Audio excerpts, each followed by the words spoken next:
My name is Rick Renner, and this is March 30th. And our gem today is called A Rescue Operation. And our scripture is Luke 19:10, where Jesus is describing his own mission. And he says, "For the Son of Man has come to seek and to save that which is lost." What has been lost in your life? Jesus wants to save it. But what does that mean, to save it? Well, I want to read to you what this word save means.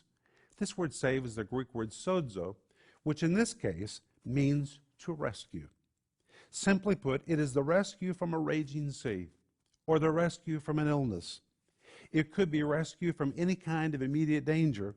It really means to return one to safety and soundness. That's the purpose of Jesus. Jesus doesn't want to just save you and one day give you heaven. He wants to return you to everything that you've lost in your life. He wants to rescue you from the things that you're facing and return you to God's original plan, where once again you're safe, you're secure, you're sound in the will of God. That's what Jesus came to do for you, and that's what he wants to do right now. That's what I want you to think about today.